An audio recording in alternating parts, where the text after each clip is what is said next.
બોટાદના સાલિયા પાસે રાધિકા ગૌશાળામાં 40મી વધુ પશુઓના મૃત્યુ બાદ મિથિલાનંદ બાપુ વિરુદ્ધ નોંધાઈ ફરિયાદ, પોલીસ દ્વારા કરાઈ ધરપકડ. બોટાદ જિલ્લાના સાલિયા નજીક રાધિકા ગૌશાળામાં અનેક પશુઓના મૃત્યુ થતા પશુપ્રેમીઓમાં ભારે રોષ જોવા મળ્યો.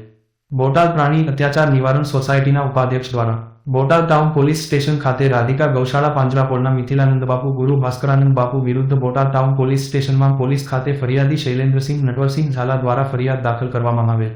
જે ફરિયાદમાં જણાવ્યું કે તારીખ 29 ઓગસ્ટ 2024ના સવારે તેમને જાણવા મળ્યું કે સાલિયા ગામ નજીક બુટરા દાદા ડુંગર પાસે રાધિકા ગૌશાળા પાંજરાપોળ ખાતે કેટલીક ગાયો મરણ ગયેલ છે.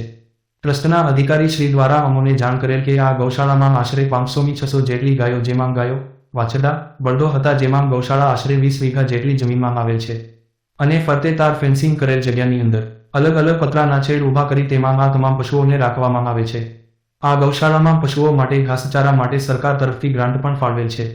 છતાં આટલા મોટા પશુધન માટે ઘાસચારાની તેમજ વરસાદમાં પશુઓને રહેવાની કે પાણીની કોઈ જ પૂરતી વ્યવસ્થા કરેલ ન હતી અને સરકારી તંત્રને જાણ થતાં લાગતા વળગતા અધિકારીશ્રીઓની ટીમો આવી જતા પશુ વેટરનિટી ડોક્ટર દ્વારા મરણ ગયેલ ગાયોનું પીએમ કરતા મરણનું પ્રાથમિક કારણ ડોક્ટરશ્રીએ જણાવ્યું કે ભૂખ, તરસ અને ઠંડીના કારણે આ પશુઓના મૃત્યુ થયા છે.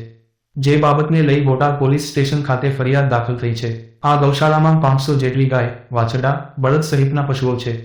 જે તમામ પશુઓને બોટાદ જિલ્લાની અલગ અલગ પાંજરાપોળ ખાતે હાલ મોકલી આપવામાં આવ્યા છે.